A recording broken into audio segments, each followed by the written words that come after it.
Yo, welcome back to another episode of the Beaumont Weekly. In this episode, myself, Kane and Jeff are going on site rounds. Sorry in advance for any of the language. I'm gonna be walking around one of the new commercial sites with a monitoring surveyor as well on behalf of the bank. And then we're gonna deep dive on a whiteboard session to go through some specific nuggets to do with accessing finance and principal design. Enjoy the episode, thanks for watching, subscribe.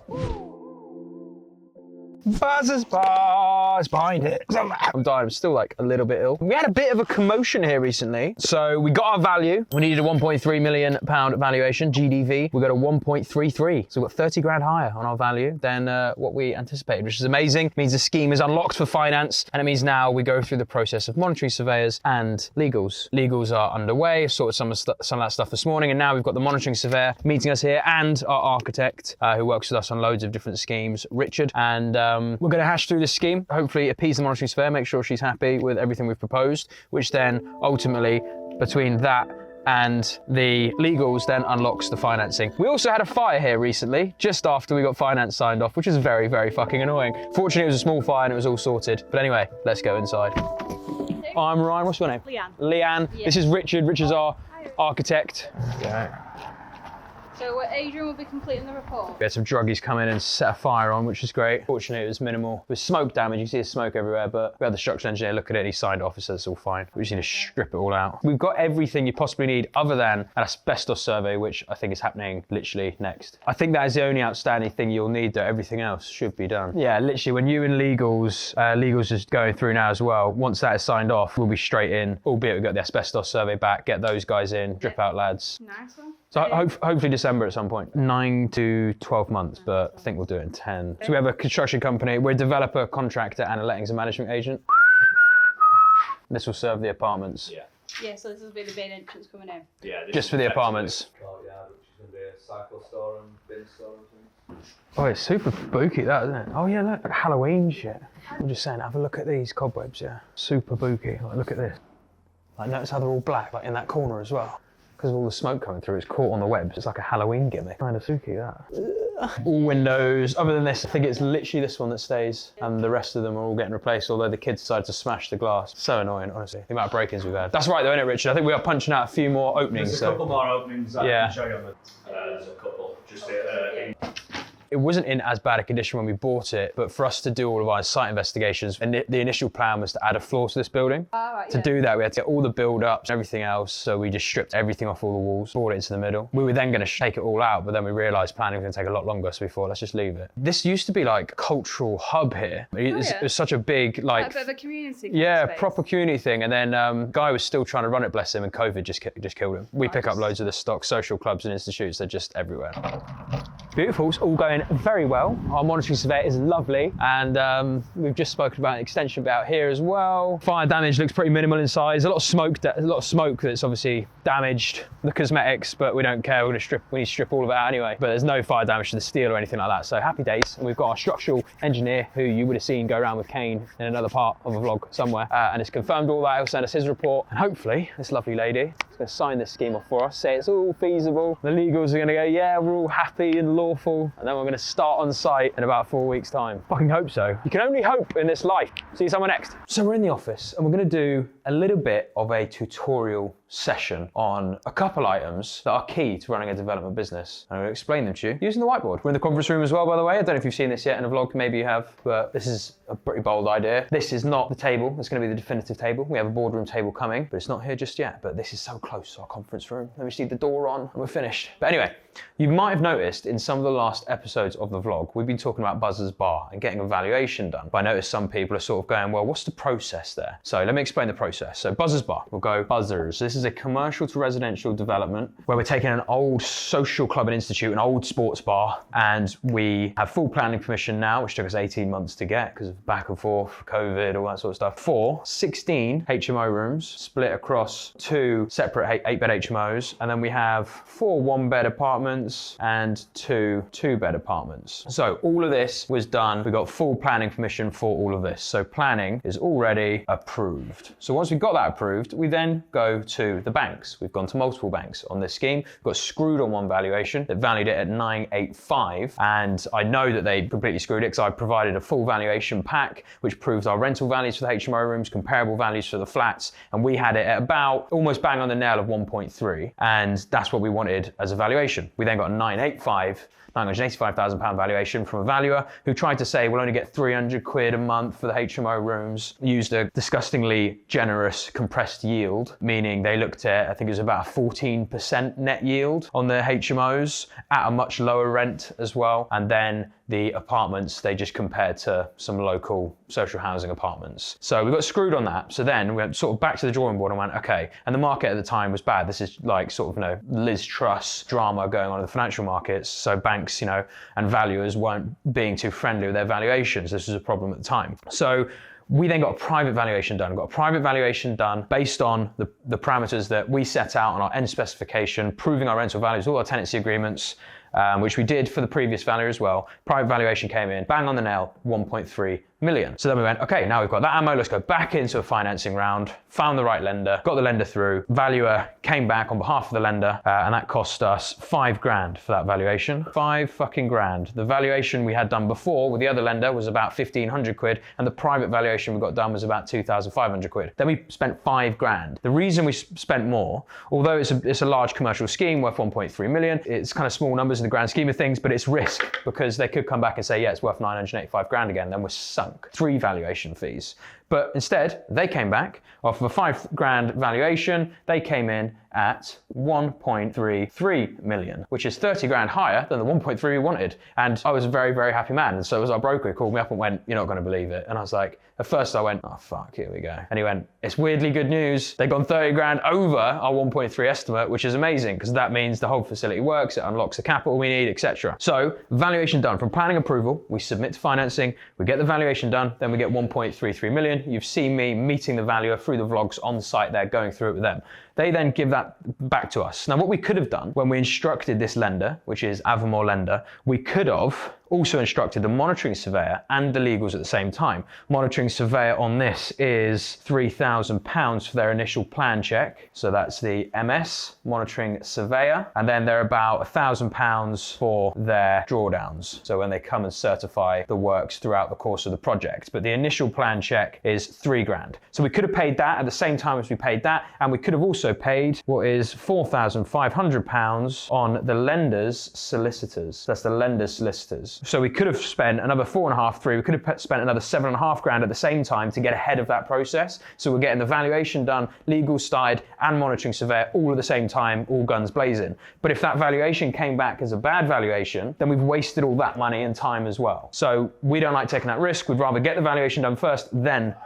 Hello? We'd rather get our valuation done first, then instruct both of these here. So that's exactly what we've done. And we've just then also instructed our monitoring surveyor and the legals. Legals obviously work in the background. Monitoring surveyor, you've seen me meet on site as well in the vlog. And that's the process we're now currently going through. And then we should be in about 4 weeks from now, because we've just had the monitoring surveyor visit. We'll get their report within the next week or so. There'll be things we need to discharge. We'll need to go through contracts in this time. So JCT contracts, appointment letters to architects, design liabilities, things like that, as well as all the insurances, cross-collateral insurances with all of our different designers from M&E and all that kind of fun stuff. So that's a 4-week process here. Then we're ready to go live on site. So that's the process for Buzzers Bar. Now I'm going to tell you about something else as well. So let's rub this off. We're here with Jeff. It's his birthday today. Happy birthday, Jeff. Ryan's my cameraman today. Been promoted. Sonny's in fucking Dubai, so enjoy Dubai, mate. Selfish bastard. Yeah, so we've got the lads here. Our mate Dion's now started for us. The bald bastard. Tommy's apprentice. I used to be bold. So we've got just come here to set out this found the brickwork up to DPC today. Got the levels, bit corners give way. We're going to sort that out. I just went through the floor build-up. What we're going to try and do, as you'll see there, we're going to keep the top pane in there, bring some natural light into the kitchen. So we'll work down, we'll get DPC up to DPC level, engineering bricks on the external 150 above that point of ground level there. We'll bring that through, transfer the level right across. Then we'll get the grab back in, reduce this ground level. The slab build-up's going to be 400. We'll have that same timber stud detail along the back wall, using the party wall, a bit of a load bearer again. But the lads will get it up to DPC today, or close to. Then we'll start lean mixing tomorrow once it's set off a bit. On another note as well, we're dealing with a fucking really tight yard here, just to give you a bit of context. Like, this is tight to build an extension in. We've got full planning permission to do it, but it means we're trying to squeeze every inch out of this extension, which is never the ideal position to be in, because usually you're dealing with a nice long yard or it's a nice sort of equal size, but this isn't. It sort of skews off at an angle, which leaves us with a tight margin down the end, so we can't do much more with the size. So we'll end up with a slightly smaller extension, but it will still be a good room, it will still let. Just slightly annoying on this one. Hello, Tom. And this is the kitchen we're on about here. We're trying to retain this light coming through the window. So we'll keep that panel up there, but the rest of the extension will come up and we'll blank off the bottom. It's not the ideal way to do things, but it's much bigger cost saving. And then we still managed to retain this kitchen without having to move all the fixings behind it, which is ideal. And they've still got this dining area here with a natural window there and a window panel there, so it'll be fine. I'm just trying to save the costs where we can without damaging quality. Middle of next week. Jeff, how old are you? 70. Fucking not bad, is it? Doesn't come cheap. 70. You're fucking beautiful, man. You wish. You wish. I fucking do. I'll be dead before 70, son. Undoubtedly. So as you can see, bathrooms start to go in now. Danny's on it. Got inspection hatches here with isolation valves. All standard stuff. Nice black taps. Standard spec. But Danny's bringing them in. He'll be in until the middle of next week, finishing all that stuff off. We'll bring the Sparkies back next week to do the second fix. Plastering, a couple of days next week, that's done. Obviously you can see places have been whitewashed. We'll double coat them prior to the electricians commencing. We'll have some lads over back end of the week start joinery package. Danny will then go to Darlow, fit some bathrooms over there for me. We've got another 6-bed in Darlow, one of our valued clients. So yeah. For those of you out there who've not dealt with developments before, what is a valuation? You're getting your valuation is basically, you bring around a RICS qualified valuer who's appointed by the bank. They come round and they're looking to justify the valuation that you want. So they're looking at things like comparable values based on historical sold data in the area and any information we can provide to them. They're looking for rental values. They're looking for the existing value of the building. So the building as it stands currently, with the planning permission approved, what's it worth? What could it really sell for on the open market? They can do that using square footage calculations based on sold prices in the area as well, and rental values for that kind of commercial stock. This is a commercial property. And then they're also looking at reinstatement values. So that's how much will it cost to rebuild it if it all got burnt down. That's then to notify the insurers, so the building insurance, and then the lender's interest gets noted on that insurance document based on that reinstatement value. So we have to value it. We have to get the insurance valued at that reinstatement value dictated by the value. Otherwise the lender will not give us the money. So comparable values, rental values, existing value, reinstatement values, and then their valuation method. So how are they valuing it? Are they using a commercial valuation based on the income? Are they looking at bricks and mortar value based on the units? Are they looking at sort of a hybrid value? In this case, it's more of a hybrid value because we've got a blend of HMOs and apartments. The apartments attract more of a bricks and mortar rate. The HMOs attract a commercial rate. Blend them together and you arrive at about a 1.3 million valuation based on 11% net compressed yield. And that's where the scheme sort of lands. So that's what the valuation's doing. So what is a monitoring surveyor?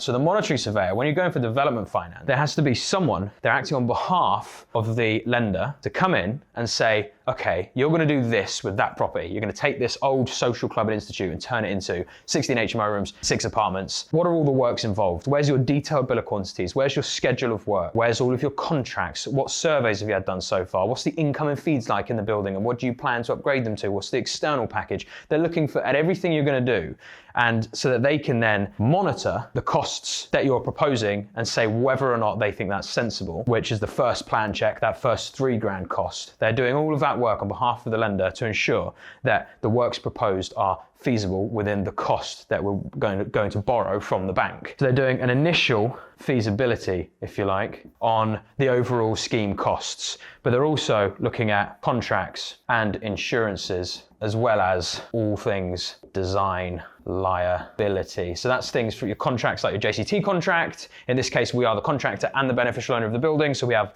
a design and build JCT contract within ourselves. We then have appointment letters for the different design people we're using throughout, from our M&E design, we're using an electrical design and a mechanical company, 2 separate ones, and our structural engineer, as well as our architects. And our architects are also principal designers. So you have to make sure all those insurances and those contracts are in place, from appointment letters to JCT contract to your warranties. And then there's obviously the design liability as well, who's doing all these designs, are the designs coherent. And that's what the monitoring surveyor is looking at. They're looking at all of these parameters effectively just to make sure that the scheme stacks up in the way you're proposing. And then you got the solicitors, and our solicitors are doing all the boring paperwork, fun stuff. But what they're also looking at is raising inquiries on the property's history, the property's condition, and a whole list of other things to make sure that the lender's money is legally secured with its first charge and everything else. Looking at who has the first charge currently. Is it an investor partner? Will they need to waive that first charge? Do the lender's new first charge? Any issues with old covenants or anything against the title? They're doing all of that stuff as you would during sort of standard conveyancing. For this instance, it's to apply first charge on a large amount of development finance. So that process there has to run, and that process there runs at the same time. We always do this process first, get all that boxed off, and then for us that then unlocks these stages, unless we were super confident on the value or not that bothered about the value if it had like a 20-30% deviance, because we can cash the balance, in which case we just get ahead of all of this. Because by doing this later, you add basically 4 weeks of waiting for the valuation report to land, from instructing valuer, 2 weeks to they're on site, 2 weeks to the report's issued, 2 weeks, and it could be another 2 weeks until it's actually satisfied by the VAS panel or whatever panel is appointing the valuer. But anyway, that's just a bit more detail on what those 3 things are for you to unlock that development finance facility. Of course, there are other things in there as well. Those are the 3 sort of main things when you're dealing with that bank. So make sure you go and subscribe to Ground Up Podcast. Repping the merch these days, because we just did a nice session this morning. We always do them about 6 a.m, so they're quite a start to the day. But we sat with a planning consultant, a chartered town planner, an educator for property development, and we just went through the litany of planning issues and what we could do for planning reform, and just helping those who want to learn more about the planning process and the contentious stuff and all the bullshit that comes with new policies and new MPPF guidelines and stuff like that. So it's a really good deep dive on planning. Make sure you go subscribe to the Ground Up Podcast if you want to really learn some development stuff, and obviously subscribe to this channel so you can see development stuff in action. Anyway, peace and love. See you in the next one.